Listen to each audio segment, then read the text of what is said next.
guys, what's up? Welcome back to my channel, Ruffalo Reads. My name's Kelsey, and today I have for you my January wrap-up.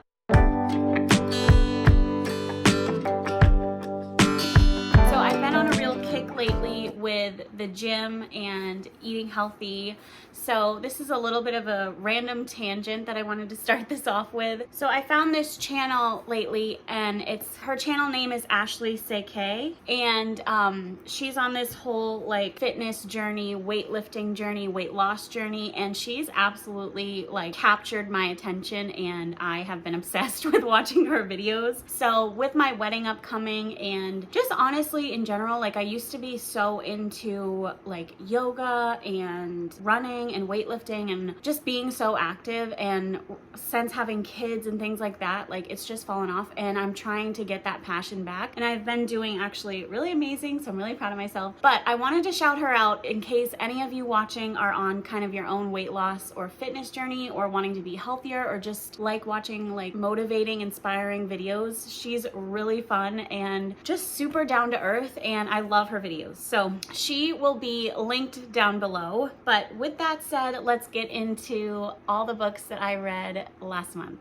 So this past month, I actually read 13 books, which is a really strong start to the year for me. I typically read around 9 to 10, I'd say. So that was a really strong start. So pretty proud of myself for that. And of those 13 of them, 7 were actually ARCs from NetGalley. So I'm trying to get my percentage up there because yeah, I just, obviously want ARCs, so I want to get my percentage up. So I got approved for more ARCs this month, and I got them done. Some of them I still have in there. They're on my TBR for February, but we're getting there. Anyways, mostly read audio and some ebooks. I didn't read any like physical books holding it in my hand. And I'm finding that as time goes on, I really am rarely doing that. I love having the books, but holding them and reading them is different. I don't know. But just something that, kind of stood out to me, I guess, in my whole journey with this. But let's get into all the books that I read.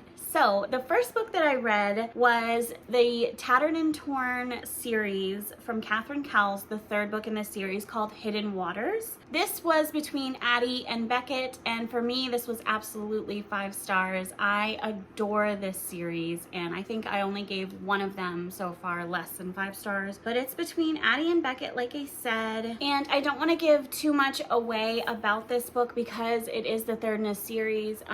They're not really linear, so like it's not like you have to read them in order per se, but I would recommend it, I think, because you get to see snippets of these characters as we go along in those other books that kind of give you a preliminary on like what their character has gone through or their like state of mind. And yeah, Addie was absolutely, she dealt with a lot growing up. Her dad was very abusive, and her mom left, and she's always kind of felt a way about that, of course, but truths become uncovered and everything like that. So Beckett is actually a doctor, and he's trying to win Addie's trust and friendship at first, and this was a beautiful friends to lovers, and I love how he broke down Addie's walls, and it was just beautiful. And obviously also suspenseful because Catherine Cowles loves a suspenseful small town, which I appreciate because I love it so much. Definitely going to finish out this series this year for sure. I love it, and I want it on my shelves. Like the covers, the spines, they're beautiful. Okay, next up is one that was an e-arc that I got, and it intrigued me because I work at a bank, so in the kind of business world, I guess, diversity, equity, and inclusion are very important to me, as it should be, I hope, for everybody.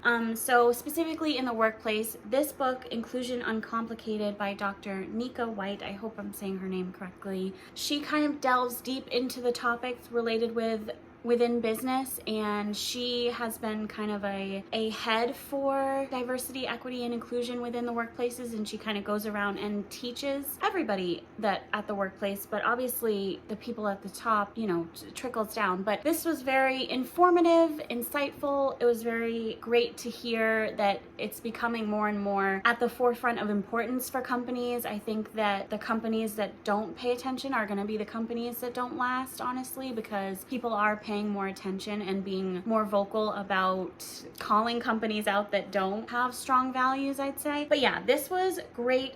She narrated it herself and it was very enjoyable to listen to. She has a very clear, concise voice, and I would recommend if this is a topic that you're interested in. Next, I read In the Weeds by B.K. Borison. I love this author and I cannot wait to see what she comes up with next. I still have to read Mixed Signals, which is the third and final book, I think final, in this little series that she has. Love Light Farms is the first one, In the Weeds is the second one, and then Mixed Signals. So Mixed Signals for me was absolutely 5 stars. It was pretty much perfect. The hero in this was to die for. He seriously was great. So this was Evie and Beckett. So from the first book, Evie is like kind of a content creator. Well, she is a content creator.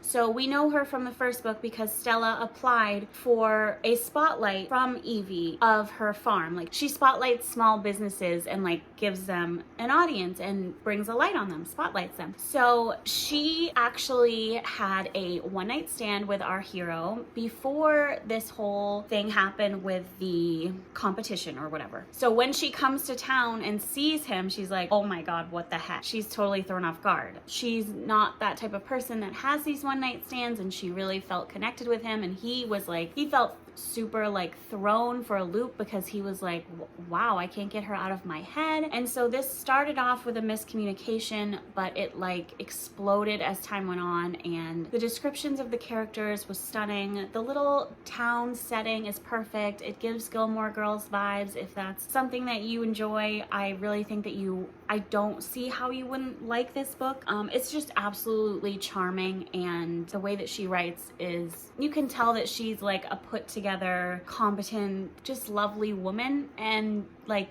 I feel like that comes through in her books. So I would highly recommend this. It was seriously so cute. Next is one that I'm honestly not gonna talk about too much because I'm doing a dark romance reading vlog, and I am kind of taking my time because I want to give these books a fair shot, and I want to uncover what I like within that subtrope or subgenre, I guess. Like what exactly works for me, what exactly doesn't. So for that, I read Hook by Emily McIntyre, I'm not sure. So yeah, my review will be in the reading vlog, and also like thoughts along the way a little bit, but this is like a Peter Pan reimagining, which is pretty fun, All right, same thing for the next one. It was for that vlog. So I read Sophie Lark's Brutal Birthright series, book number 1, which was Brutal Prince, and it was like a mafia romance. I actually like weirdly think that not weirdly, but I am finding that I really like mafia romances, I think. I've read G.T. Geisinger's the first 2 books in her series, Carnal Urges, and then I can't remember the other one right now at this time, but I liked those a lot. They were super fun, and Sloane in the second book was just, she stands out in my mind still to this day as like an awesome character. So this one was enjoyable for me, but like I said again, that will be in my dark romance reading vlog, so stay tuned for that whenever I finally get it finished. I'm actually currently reading Skeletons of Society for it, so that's my next book. All right, next book I'm going to talk about is an ARC, and it's an MM novella, and it's called The Last Drop by Layla Rain. And if I'm looking down, guys, sorry, it's because I have my computer and I'm just seeing the books that I read. So The Last Drop was an MM romance based in New Orleans, and it involved a lot of like good foodie elements. I gave this 3 stars. I just feel like for a novella, the pacing was not perfect. It just felt like I was reading for so long. So I'm not sure, but this was between a bartender who is like, you hear bartender, I feel like, and you're just like, oh, like, you know, just slinging like whatever. But he actually makes like really thoughtful cocktails, like actually like elevated cocktails, I'd say, I guess. And then our other hero is a restaurant owner and a chef. So he had 2 restaurants in New Orleans that kind of failed, so he's feeling down on his luck. The 2 have this explosive one-night stand whenever, I can't remember if they were in New York or New Orleans, but whatever, it doesn't matter. The 2 have this explosive like one-night stand, and then the one is staying in New Orleans because that's where he lives, and the other is kind of like a nomad for some reason that we kind of uncover towards the end. So I don't know. he feels too stressed staying just in one place, so he moves around a lot. The trick of this is that the New Orleans hero is opening up a new restaurant because his parents found this amazing spot and they're like, this will be the perfect place. And so the two never got each other's numbers or anything. So New Orleans guy posts something out there, like, I don't know, online or something, like basically requesting for this guy to come and be the bartender at his bar or at his restaurant. And the guy talks it through with friends and like his sister and agrees and comes and does it, and then like is like wanting to leave. And it was cute. The descriptions of food were like mouth-watering, the New Orleans Cajun food and like his amazing cocktails. I was like, can I please have one? That would be great. It was cute. It just wasn't my favorite, and like I said, the pacing just was off for me, but I would recommend. I don't think it was bad by any means, and I think that this is going to be the first in a series. It's called A Table for Two novella, so I'm assuming that that means that there will be consecutive books, but we'll see. All right, next is actually sad. So when I say this, I want everybody to take this with a grain of salt. Like, I'm not very much a fantasy type reader. I try sometimes. I like TJ Klune's books. I try sometimes when I get the urge. So for some godforsaken reason, I requested Ilona Andrews' Sweep of the Heart off NetGalley, and I got approved, right? Did not realize that this was, let's see, I think it's the 5th book. Yes, the 5th book in the Innkeeper Chronicles series. So I don't know if my brain just can't comprehend fantasy in this book like it should be able to, or if I was lost because it was number 5 in a series. Like, I did not know that. I just know that I've seen Ilona Andrews a lot and people absolutely love her books, and that she has really cringy covers, but people love her. That's kind of my mindset going in. So I didn't know it was number 5. Now, I was listening to this book, guys, and I had no idea what I was listening. I could not tell you. Like, I got points of things that were happening, but I was so confused, so lost. I didn't know if there was like a couple I was supposed to be like looking for, or I had no idea. So I actually DNF'd this. And, you know, in my kind of review for the arc, I kind of said that I DNF'd at 15.5%. I had no clue what I was reading, but I'm not rating it because it might be, you know, just a me thing. Like, maybe I should have read the 4 books first, like, probably. So that's not to say that I don't enjoy her writing or I don't like her books or anything. I literally have no clue. I need to try something else from her if I want to, or if you guys want to recommend me one of her other books that might be more my speed. Like, I don't know, but yeah, sadly, that was my one DNF from this month. So next up is another arc that I got, and it's a Childhood Friends to Lovers, which is a trope that I absolutely love, but I ended up giving this one 4 stars, and that is the second year single by Kara Tanamachi. And I really hope I'm saying that right. So this was like a really sweet contemporary, like I said, Childhood Friends to Lovers, and it's between Jack and Sora. There was a lot of different like cultural aspects to this book because they're both like multicultural, I guess you'd say. So Sora is a freelance writer. She's like a size 14, so she's like your average girl. She's not like, you know, skinny mini. So that was really nice to see, and it was really fun seeing like a writing, like a writer too. I like that, how we get that in certain books where people are writers. And then Jack is a pastry chef. So there was a lot of cute elements of this. There was a lot of talking through consent, which is nice, which I find that a lot of traditionally published romances are like hitting home lately, which is nice. Closed door sex scenes though, and the one thing I don't like about the sex scenes in particular, like the sex scenes, she referred to his area, his thingy, as his glory, and I just had to pause my audiobook for a second and be like, did she really just say that? She really just used that term, because I can't.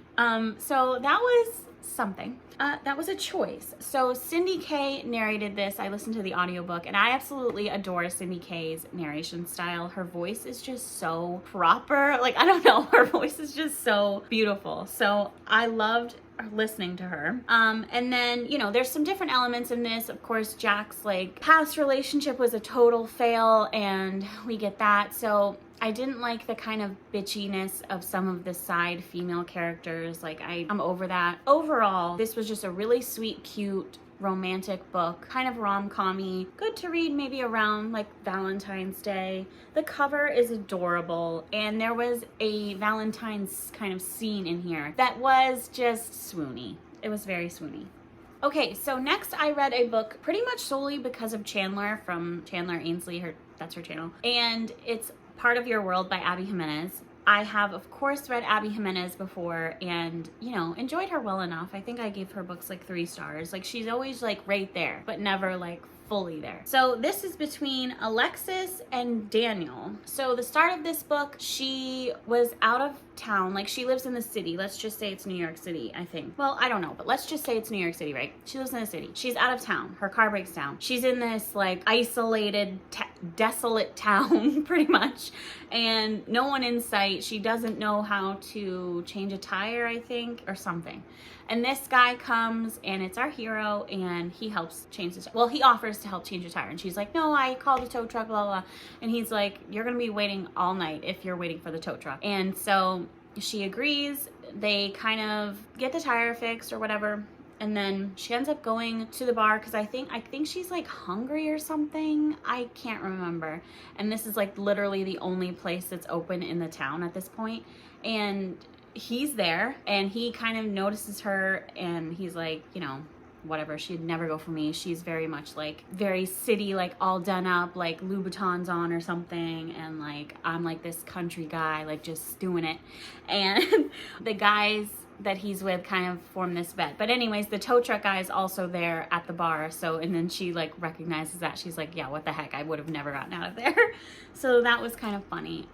But yeah, this ends up being their relationship. They kind of start off on like this weird undercover thing. Like, she always goes to his town to see him. They have this great chemistry, but she doesn't see their worlds colliding because she's like an ER doctor, and her dad and family are super strict and want her to like get this next position, and they really want her to get back with her ex-boyfriend, who's like just a total like pretty much psycho. Like, they had this house together, and he's like, you're not gonna make me not live there. I'm gonna come stay there with you because it's my house too. And she's like, bro, we broke up. So there were parts of it that I loved. I gave this 4 stars. There were parts of it that I really loved. I loved Alexis and Daniel's dynamic, but Alexis for me was a little bit too mean. Like, she really was too mean. She hid him from her family, and then when he came to surprise her, because they agreed to like kind of date until they couldn't anymore, because she was going to be taking this position if she won, if she got the promotion, and then she was going to be so busy that she could never probably see him or get out there, and she wouldn't leave the city. And he was like younger than her, but she like put him down a lot, I feel. So I didn't like her so much, but together they were really sweet. And when she was there with him, her better sides came out. So he brought out the better in her. I just don't really know if she brought out the better of him. That being said, I think that this is absolutely worth a read. I don't know, I think that he was just totally like all over her. There was also baby goats in it, so it's cute. So next one is another arc, and it's the 4th book in the Dark Olympus series by Katee Robert, Radiant Sin. I gave this 3.25 stars, I think. Yes. I actually really enjoy Katee Roberts. I think that she writes really good smut sometimes, depending. And then like this whole like Greek gods kind of world that she's created is really fun. So this one was between Apollo and Cassandra, and Cassandra is Apollo's like right-hand man, but she is plus sized or really curvy, like another really curvy heroine. So that's really cool. And then Apollo is kind of Zeus's right-hand man. So the two have to infiltrate this person that's coming in that is threatening the 13, if you will. So that's kind of the underlying plot. But then the romance between Apollo and Cassandra is interesting because Cassandra feels betrayed by the 13 because of her parents' deaths. So she wants to take her sister and get the hell out of Olympus. And her goal in agreeing to help Apollo go along with this is that Zeus is going to give her all this money and then she can leave. But she also sees how sweet Apollo is and has always like found him really attractive and likes him. And he feels the same, but he doesn't want to go over this professional boundary and make her feel uncomfortable. And, you know, she doesn't see that it would be a good idea because she is going to be leaving. So it's a little angsty, a little tensiony. So that was really, it was cute. So I just think that the only reason that this is rated 3.25 is because there was a lot of positives, like the body positivity, Apollo's like absolute adoration for Cassandra, and then how like smart Cassandra is and like just how forward she was with this, I guess, even with her wants and needs and in the bedroom and just in general. So that was really great to see. I just think that the underlying plot wasn't quite there for me. So that's why it wasn't a full, 4 or 5. It just, there was some kind of a disconnect, but the romance was really sweet. So I would recommend when this comes out, or if you have read this series, definitely continue. This one was really cute. Just realized that I've had my fan on this entire time, so I hope that hasn't bothered you guys immensely with the sound. I'm so sorry. Next book is by Catherine Croft, and it's another ARC. It's called The Suspect. This is a mystery thriller that I gave 3.75 stars. This is kind of not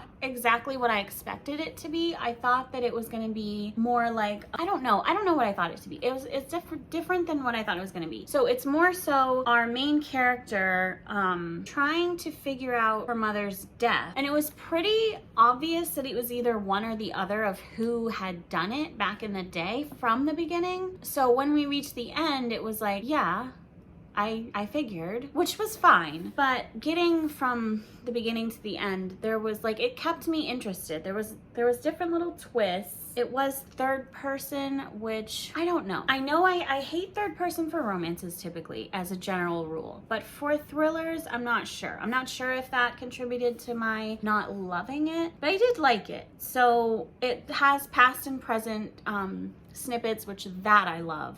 I always typically enjoy that because we get to see like what the mother was going through. Like she was a young single mom and she was trying to protect her daughter, and she was the daughter's dad, we saw in the old snippets or whatever, the old chapters, was abusive and reckless, and she was scared of him. She was trying to move away to get away from him, and she wanted to keep her daughter. So she never revealed this to her mom or her sister or anybody. Like she was kind of just trying to hold it down. And that part, if we would have told mom, hey, my ex-boyfriend, her dad, we're actually not together anymore, and he is literally scaring with his action. He cheated on me, he is doing all this stuff, and I need, some support. If we had that conversation, would this book have happened? I don't know. So that's really what deterred it for me. But I did love the past scenes. I did love seeing how she struggled and how she had this kind of vendetta to uncover these cheating men and tell the wife. Was that smart for her safety? No, but it was enjoyable to read. So I think that this is, if you like mystery thrillers, this is fun. I wouldn't not recommend it. I definitely would recommend it, but it's not perfect. Like those flaws are there. But yeah, I mean, if you want like a daughter trying to avenge her mom, then yeah. And the epilogue actually had me shook a little bit because at first it was one way and I was like tearing up with happiness. I was like relieved for the daughter. And then it twisted around to like her boyfriend's point of view, and I was like, wait, what? So the epilogue was fun. We're getting there, guys. So I actually want to save the one that I read next for last. So I'm gonna read the one that I most recently finished, which is an ARC, and it's the third book in a series, the Donovan series by Samantha Chase. So didn't read the other two, but I read Save Me, and I rated her 2 stars. So I had a very all over the place month. I like Samantha Chase's writing in this, that's for sure. This was third person. Not a fan. Not a fan. So I'm gonna go into what it was about. It was a fake dating romance between Riley and Riker. Riker's really been pursuing Riley and she keeps turning him down. Her family is very much like overly involved in her life, and her mom's always like pushing her to like find somebody to get married. Why? Who knows? Literally, who knows? So he is very much like this tatted up guy. Actually, we uncover that he's like a famous tattoo artist, which is really cool.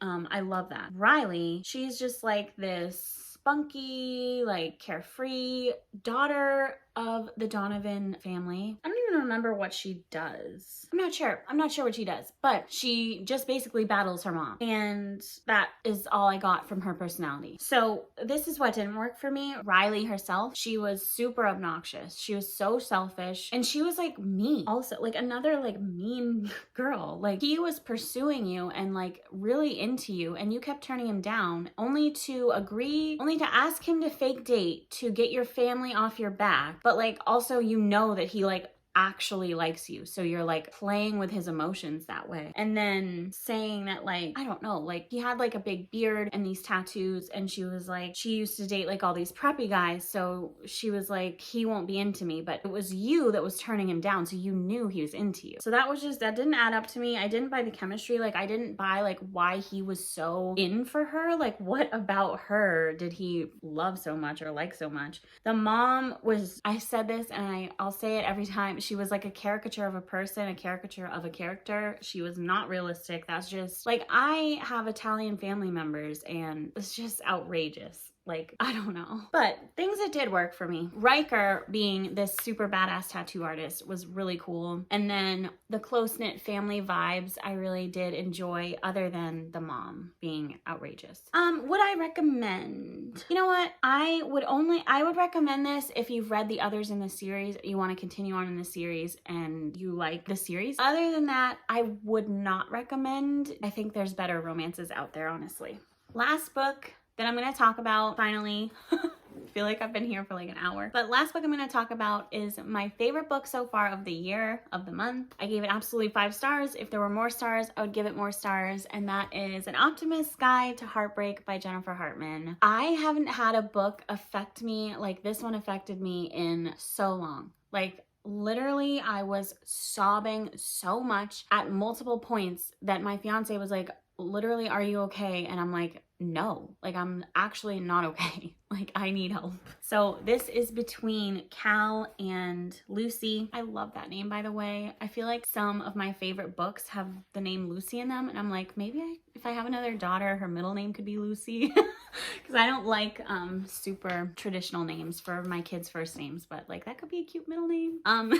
Anyways, I'm gonna name my daughter after this book. So Cal and Lucy. Cal's little sister died when they were young, and he blames himself. From that, the two were separated. So Cal, Lucy, and his sister, Emma, were all really close friends growing up. Like, Cal and Lucy always had this kind of like cute little thing going on. They never dated or anything. They did have a kiss when they were younger on a Ferris wheel, but they were both kind of heartbroken from this. Lucy has this secret she's keeping about her health because she's this bright, bubbly, like firefly of a person, and she doesn't want people around her to feel sad or pity for her or just bring down anything. So she kind of keeps that to herself and just tries to, you know, do the best she can for her health and for herself. That's all she can do. She sings at gigs. She's a really talented singer, and she comes back. So the two, Cal and Lucy, they moved apart from each other when they were younger. She actually bought his old house, and he still lives in that town. He owns an auto shop called Cal's Corner. She moves back to town in his house. She shows up for a job interview. She's the sunshine. He is the epitome of a grump. He's just had so much loss and heartbreak in his life. I won't go into all the details because you should read this book, but she applies for a job there, and it goes from there. This ends in a cliffhanger that had me literally throw my Kindle across the room. And I'm currently reading the second one, so we'll see how this ends up,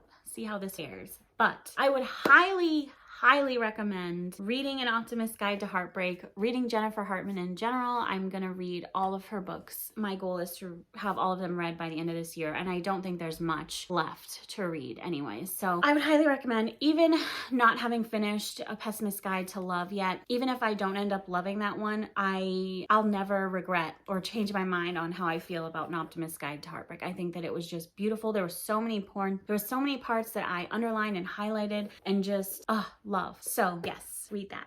All right, guys, that's going to be it for my January wrap up. Thank you for hanging out with me, for listening to me ramble about these books.